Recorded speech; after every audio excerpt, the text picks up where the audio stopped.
जसे कर्म तसेच त्याचे फळ. कुत्रा आणि गाढव कथा. एकदा एक व्यापारी आपल्या गाढवाच्या पाठीवर काही वस्तू घेऊन दूर शहरात विकण्यासाठी चालला होता. त्याचबरोबर त्या गाढव्याच्या पाठीवर त्या व्यापाऱ्याने त्याची एक पिशवी देखील बांधलेली होती. त्या व्यापाऱ्याच्या बरोबर त्याचे एक कुत्रे देखील होते. त्या व्यापाऱ्याला कधी कधी रात्री देखील प्रवास करावा लागत असे. त्यामुळे त्याने त्या कुत्र्याला आपल्या बरोबर घेतले होते. खूप वेळ चालल्यावर आणि दुपारचे ऊन डोक्यावर आल्यामुळे त्या व्यापाऱ्याने एखाद्या झाडाखाली थांबण्याचे ठरवले. त्याने इकडे तिकडे पाहिले तर त्याला एक झाड दिसले. त्याने त्या झाडाखाली विश्रांती घेण्याचा निर्णय घेतला. तो व्यापारी चालून चालून खूप थकला होता. त्यामुळे तो जेवण न करता तसाच झोपी गेला.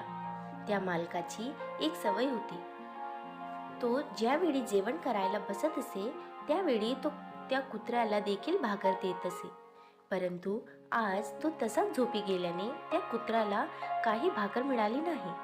काही वेळाने तो कुत्रा गाढवाकडे जातो. गाढव एका ठिकाणी काहीतरी खात असते. कुत्रा त्या गाढवाला अतिशय विनम्रतेने म्हणतो की हे माझ्या मित्रा, मला खूपच भूक लागली आहे.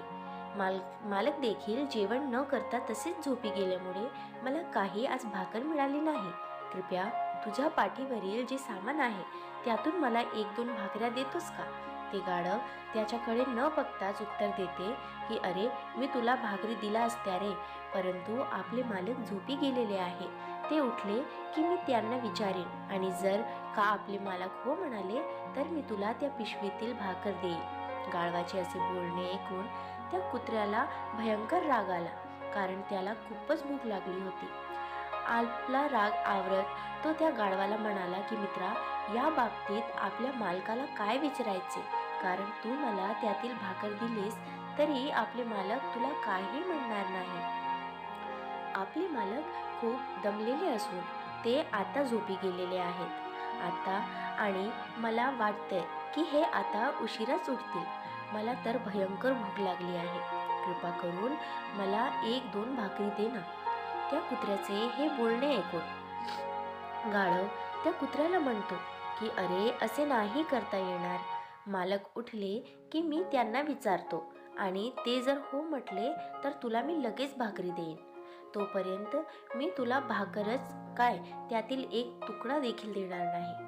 ते असे बोलत असतानाच तिथे एक भला मोठा लांडगा येतो. तो लांडगा त्या गाढवावर हल्ला करतो आणि त्याचा धारदार नखांनी आणि टोकदार दातांनी त्या गाढवाचा फळसा पाडण्यास सुरुवात करतो. गाढव जीवाच्या आकांताने त्या कुत्र्याला त्याचा जीव वाचवण्याची विनंती करतो. कुत्रा त्या गाढवाचे बोलणे ऐकतो आणि तो त्या गाढवाला म्हणतो की मी तुझा जीव वाचवला असता रे, पण जर मला आपल्या मालकाने तसे सांगितले तरच मी तुझा जीव वाचवीन. मी देखील तुझ्यासारखाच मालकाच्या आज्ञेचे पालन करणारा आहे, त्यामुळे माझा नाईलाज आहे. गाढव त्या कुत्र्याला म्हणतो की मालक तर झोपलेले आहेत, ते कधी उठतील? कृपा माझा जीव वाचव. कुत्रा त्या गाढवाला म्हणतो की नाही, ते शक्य नाही. मालक झोपेतून उठल्यावर आणि त्यांनी मला तुला वाचवायला सांगितल्यावरच मी तुझा जीव वाचवेन. त्याचे बोलणे संपेपर्यंत तो लांडगा त्या गाढवाच्या नळीचा घोट घेतो. आता त्या गाढवाला त्याचा वागण्याचा पश्चाताप होतो. तो मरता मरताच मनाशीच म्हणतो की जर मी या कुत्र्याला भाकर दिली असती तर आज त्या कुत्र्याने माझा जीव वाचवला असता, परंतु आता काय उपयोग. माझ्या कर्मानेच आज माझा बळी घेतला. जसे माझे कर्म होते तसेच मला त्याचे फळ मिळाले. मित्रांनो, या कथेवरून आपल्याला हेच शिकायला मिळते की आपल्या मालकांची किंवा आपल्या वडीलधाऱ्या व्यक्तींची आज्ञा पाळणे हे आपले कर्तव्य आहे, परंतु कधी कधी काळ, वेळ, प्रसंग पाहून देखील आपण काही निर्णय घ्यावासा हवे. जसे की जर त्या गाढवाने त्या कुत्र्याला भाकर दिली असती तर कुत्र्याने देखील त्याचे त्या लांडग्यापासून रक्षण केले असते.